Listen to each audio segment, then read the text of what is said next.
The problem of evil in our context is the most significant challenge to the existence of God. So it's really only a problem for the theist. And the general idea is that the existence of evil gives us reason to believe that God does not exist. So this can be called the argument from evil, or often called the problem of evil.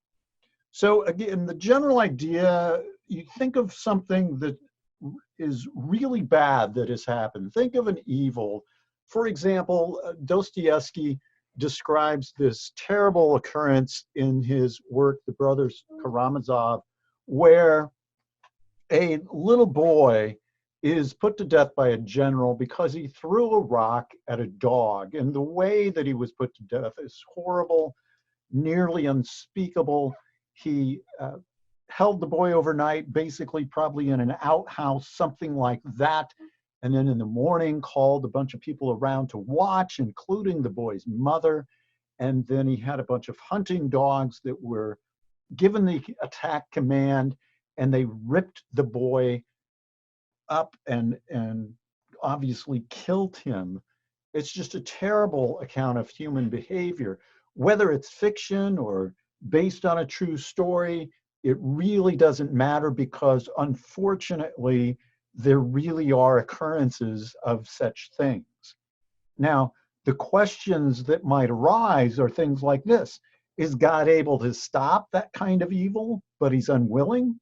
Well, then it would seem that God is not good as traditional theism describes him. Is God willing but not able? Well, then obviously he's not powerful enough to do something like that. Or maybe God is ignorant of the evil, which of course would be a problem for the traditional conception of theism, where God is omniscient. So the question that is raised is, how can God and evil exist? If God is as traditional theism describes him, then he is all good, all knowing, and all powerful, and ought to intervene in these cases. So this is the general problem. There are two kinds of arguments from evil, and both of them have the same assumption that evil, when we describe evil, it doesn't have to be what we described with the child getting mauled by dogs, but it could be any kind of suffering whatsoever. So it could be a headache, a sprained ankle, anything like that would be suffering that we can call evil, that seems like God would intervene and prevent. Now, the two types of arguments are, one, the logical argument, which are usually presented in a deductive form, and this finds an inconsistency with the idea of God and the facts about the world, that they are incoherent, they cannot fit together. The second argument is an evidential argument, often in inductive form, and these arguments claim that we have enough evidence from evil to conclude that God does not exist. Strictly speaking, the existence of evil might be consistent with the existence of God, but the evil gives us evidence, gives us reason to conclude that God does not exist.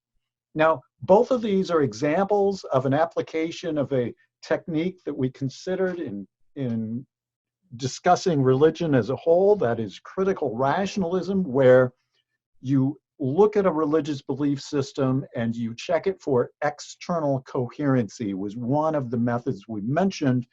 And so does the belief system fit in with what we know about the rest of the world?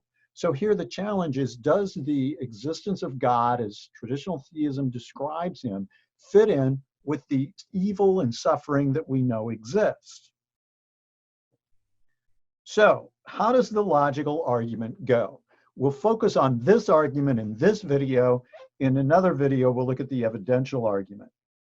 So the first idea is that if God, as traditionally conceived, who is omnipotent, omniscient, omnibenevolent, that is, all-powerful, all-knowing, and all good, if God existed, there would be no evil. There is evil, so therefore God does not exist. Now, this argument is deductive, and it's of a valid deductive form. It's a very common form of reasoning that is deductive and valid. So if the premises are true, that means the conclusion must be true. The second premise, as we've described it, seems to be obvious. There is evil, there is suffering in the world, although in a moment we'll call one question to that regard. And the first premise seems reasonable too. Wouldn't God prevent suffering? Wouldn't God step in and prevent evil? So this is a problem, as we said, for theists. If you're a theist and you disagree with the conclusion, that is, you believe that God does exist, and it's a deductively valid argument, obviously there needs to be something that one might say against the first or second premise. And so with the criticisms, how they're raised, since the argument's valid, you have to question one of those two premises if you are a theist and rational. Now, premise two is usually accepted. We might reason like this: of course evil exists, I've experienced it, right? Of course evil exists, you've experienced it. We know people who have suffered. And so premise two seems on the face of it to be obviously true.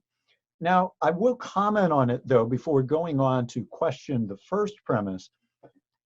There are ways of denying the existence of evil. Now, this may seem odd the way we described it, but here is one metaphysical principle of how this might be done. The idea is that evil is kind of like cold. Cold doesn't really exist. If you're in physics, you don't specialize in studying cold. There's nothing to study, right? What we have is heat. Heat exists.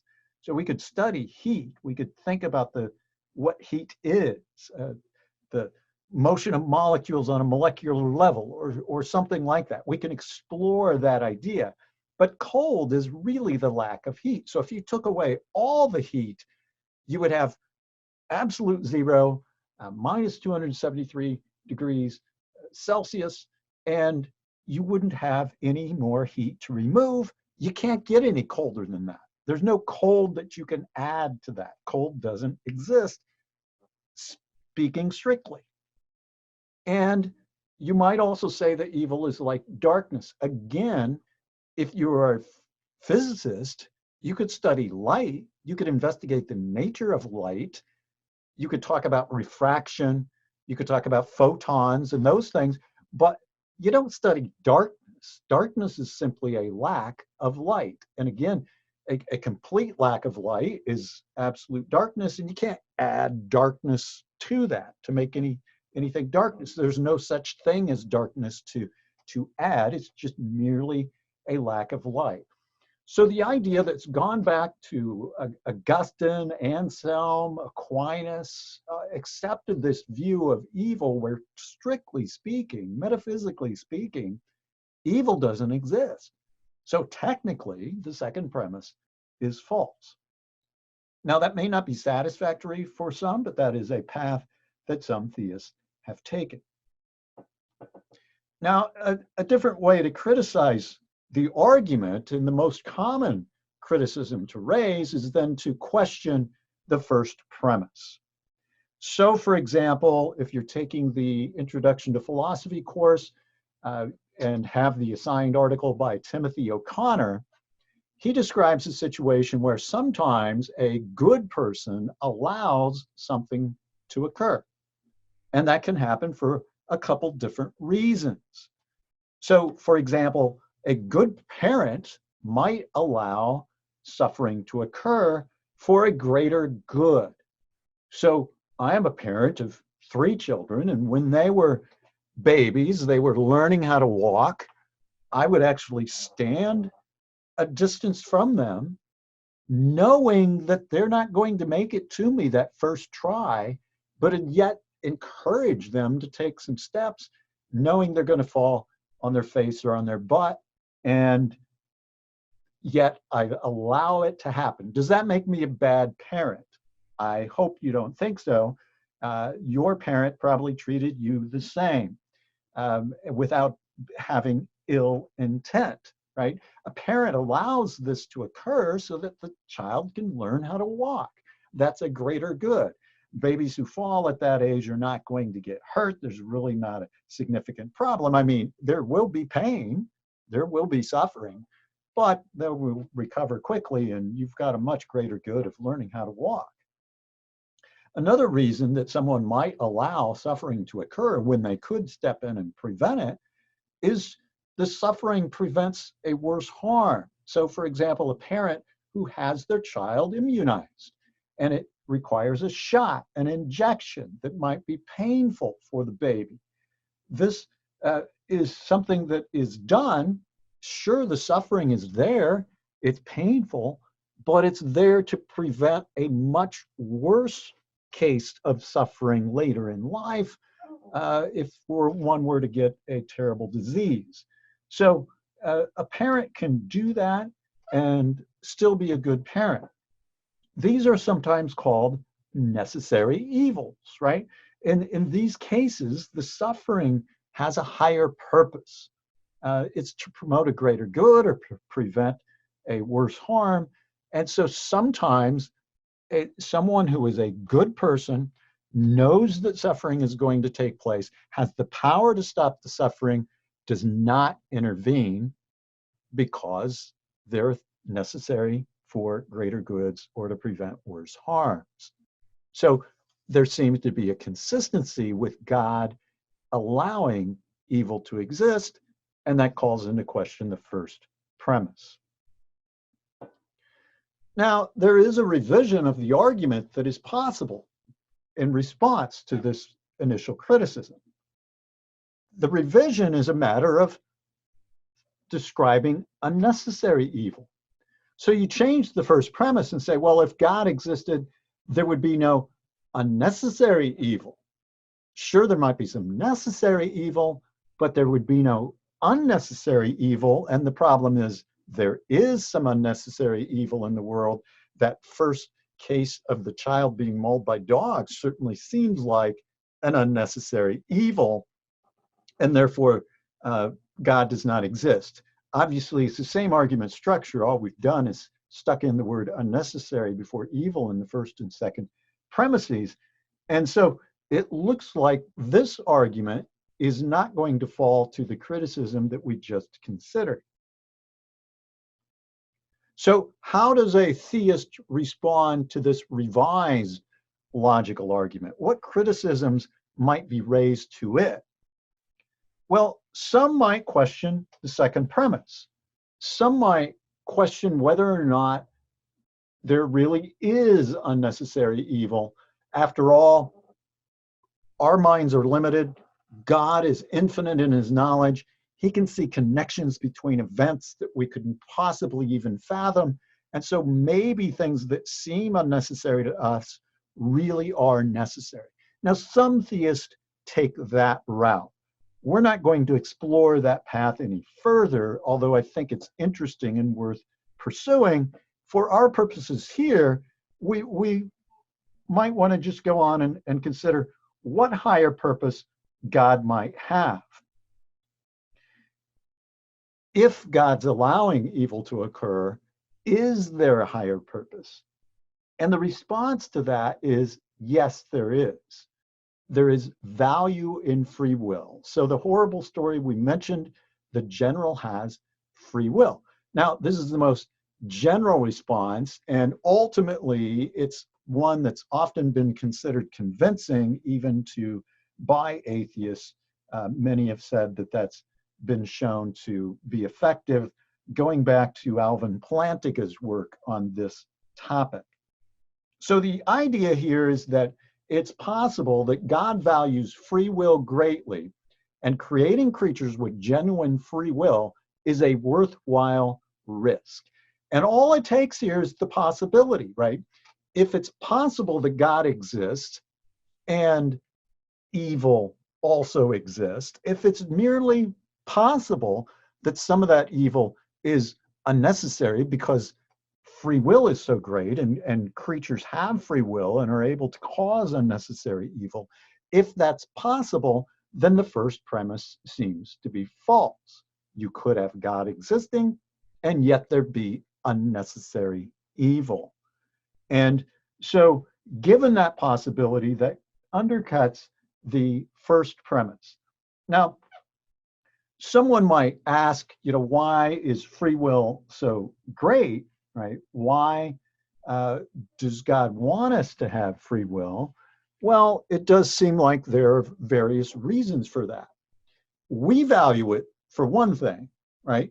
I would rather have free will than not have it, okay? When you're asked if you had a choice between the two things, which would you want? You would want to have the ability to move around, to choose your career, to choose your friends, the people you spend time with. And if we expand that further, right, it seems like our most important relationships in life involve free will. Now, yes, you can't choose your parents, you can't choose your siblings, but you choose how to interact with those people, what kind of relationship you're going to have. And certainly, you choose a significant other if you have one. You choose your friends. And if you were to discover that someone was being forced to be your friend, it was not a result of their free will, well, that kind of undercuts the whole idea of your friendship, right? You want them to care about you freely as well. And you want your significant other to choose you of their own free will. This is of good value and significant value for relationships. And the theist would say God wants relationships with us that have this value, so God gives us free will.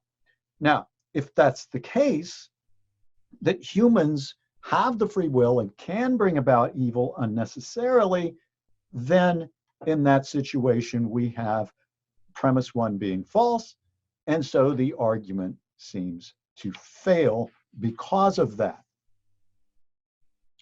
Now, there is one last defense of the argument itself. Somebody might ask this question, and in fact, philosophers have asked this question: why wouldn't God give humans free will and then assure that they never misuse it and cause suffering? Now, I find this question really odd. I find it odd for reasons I'll say in a moment, but I will say that there are very intelligent philosophers who have asked this question. I just don't think it makes any sense. For example, what would it look like, right? What would having free will and yet never being able to misuse it to cause suffering, what would that look like? How would God give us that? How would that happen? By illusions that maybe we get to choose whether or not to shoot somebody, but it only seems to us that that person is injured by our shot when actually they're not and no one's suffering. It only seems to the general that the boy was being mauled by the dogs, but actually the boy was not being mauled and was perfectly fine. That doesn't seem to make sense. God would be a deceiver. The world would be utterly mysterious if that were going on. What other options might there be? Well, maybe God intervenes. Now, again, how? Does God cause bullets to swerve so that people can't shoot at another person? Does God intervene every time somebody is going to do something harmful and just step in and stop it? That doesn't seem like free will. Now, if God were to limit freedom in that way, it seems like we would have a world with many irregularities, and then that would be a problem. You know, having the laws of physics change. So you go to punch somebody in the face, and what happens?